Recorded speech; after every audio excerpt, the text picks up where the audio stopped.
নমস্কাৰ মৰমৰ ছাত্ৰ ছাত্ৰীসকল আমাৰ পঢ়াশালী নামৰ এই ইউটিউব চেনেলটোলৈকে তোমালোক সকলোকে স্বাগতম জনাইছো।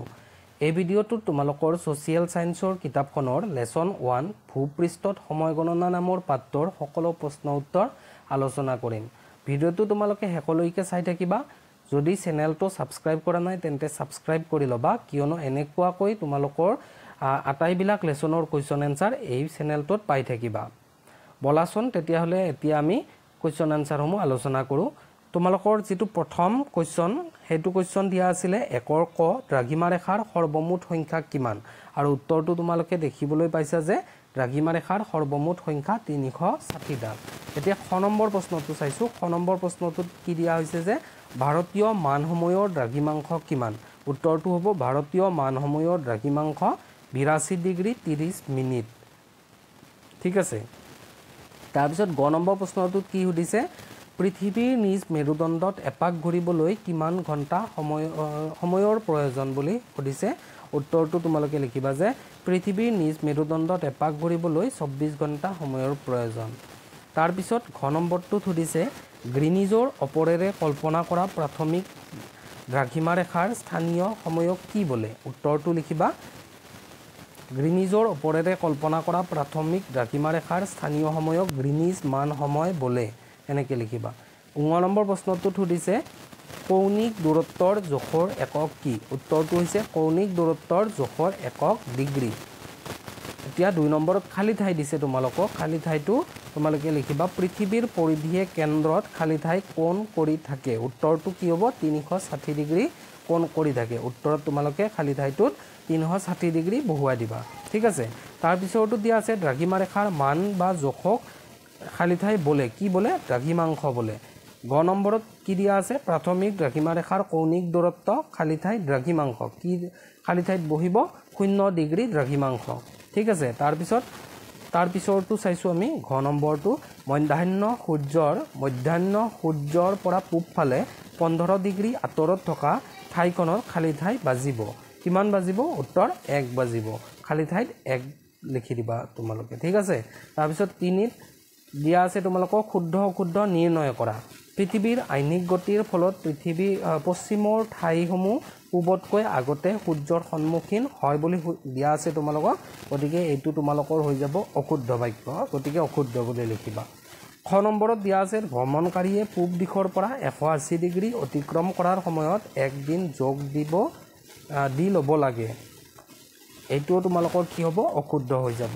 তাৰপিছত গ নম্বৰটোত কি কোৱা হৈছে কোনো এখন ঠাইত নিশা 12 বাজিলে ঠাইখনত এটা দিন শেষ আৰু অন্য এটা দিন আৰম্ভ হয়। এইটো শুদ্ধ হ'ব তোমালোকৰ, গতিকে শুদ্ধ বুলি লিখিবা।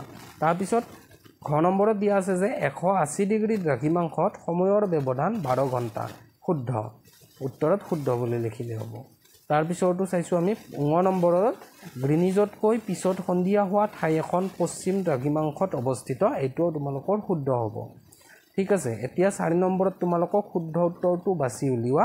ইয়াত তোমালোকক শুদ্ধ অশুদ্ধ লিখিব দিয়া নাই, অপশ্যন দিয়া আছে 2টা বা 3টা। তাৰ ভিতৰত যিটো তোমালোকৰ শুদ্ধ হয় সেইটো ৰাখি বাক্যটো মিলাই লিখিব লাগে। ঠিক আছে। তোমালোকৰ ক নম্বৰত দিয়া আছে যে ভ্ৰমণকাৰীয়ে গ্ৰীনিজৰ মান সময় অনুসাৰে গ্ৰীনিজৰ পশ্চিমে গ'লে সময় লাভ নে লোকচান হোৱা বুলি অনুভৱ কৰে। উত্তৰটো হ'ব লাভ হোৱা বুলি অনুভৱ কৰে। এইখিনি তোমালোকে মিলাই লিখিবা সম্পূৰ্ণ বাক্যটো। পৰীক্ষাত বা তোমালোকৰ বহীত তেনেকৈ সম্পূৰ্ণ বাক্যটো লিখি ল'বা। মই কেৱল উত্তৰটো এনেকৈ দিছোঁ ইয়াতে। তাৰপিছত খ নম্বৰটো দিয়া আছে গ্ৰীনিজতকৈ মুম্বাইত আগতে সূৰ্যোদয় হয়, গতিকে মুম্বাই পূব নে পশ্চিম দ্ৰাঘিমাংশত অৱস্থিত। ইয়াৰ উত্তৰটো হ'ব পূব দ্ৰাঘিমাংশত অৱস্থিত। ঠিক আছে। তোমালোকে উত্তৰত এনেকৈ লিখিবা যে গ্ৰীনিজতকৈ মুম্বাইত আগতে সূৰ্যোদয় হয়, গতিকে মুম্বাই পূব দ্ৰাঘিমাংশত অৱস্থিত, এনেকৈ লিখিবা। ঠিক আছে। এতিয়া গ নম্বৰটো এইটো দিয়া আছে যে প্ৰাথমিক দ্ৰাঘিমা ৰেখাৰ পূবৰ প্ৰতি ডিগ্ৰী দ্ৰাঘিমা ৰেখাত 4 মিনিটকৈ সময় আগবঢ়া নে পিছপৰা। উত্তৰটো হ'ব আগবঢ়া। ঠিক আছে। তাৰপিছত আমি চাইছোঁ ঘ নম্বৰটোত কি দিয়া আছে ভাৰতীয় মান দ্ৰাঘিমা ৰেখাৰ হিচাপে 83 ডিগ্ৰী 20 মিনিট / 90 ডিগ্ৰী তাৰপিছত অব্লিক আছে 82.30 মিনিট পূব দ্ৰাঘিমা ৰেখাডালক গ্ৰহণ কৰা হৈছে উত্তৰটোত কোনটো হ'ব 82.30 মিনিট পূব দ্ৰাঘিমা ৰেখাডালক গ্ৰহণ কৰা হৈছে বুলি লিখিলে হ'ল তাৰ পিছত 9 নম্বৰত দিয়া আছে যে আমি পিন্ধা সাধাৰণ হাতঘড়িবোৰৰ স্থানীয় সময় গ্ৰীনিছ মান সময় ভাৰতীয় মান সময় মতে চলে কোনটো মান সময় মতে চলে ভাৰতীয় মান সময় মতে চলে উত্তৰটো হ'ব হেতু তাৰ পিছত 5 নম্বৰত তোমালোকক পাৰ্থক্য লিখিব দিছে অক্ষৰেখা আৰু দ্ৰাঘিমা ৰেখাৰ পাৰ্থক্য লিখিব দিছে উত্তৰটো তোমালোকে চাবা যে বিষুবৰ সমান্তৰালকৈ কল্পনা কৰা বৃত্তাকাৰ ৰেখাবোৰেই হ'ল অক্ষৰেখা আনহাতে প্ৰাথমিক দ্ৰাঘিমাৰ পূব আৰু পশ্চিমে দুয়ো মেৰু সংযোগ কৰি কল্পনা কৰা ৰেখাবোৰ হ'ল দ্ৰাঘিমা ৰেখা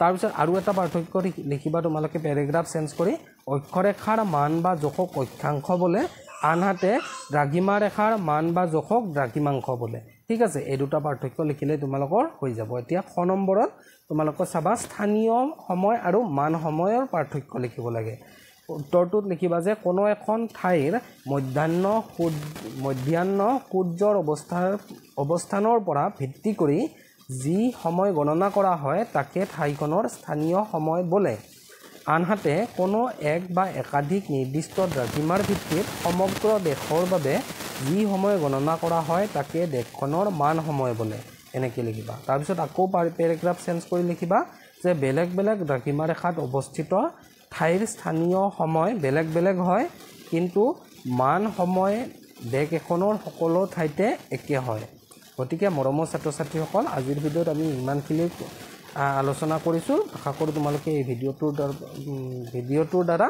উপকৃত হ'বা ধন্যবাদ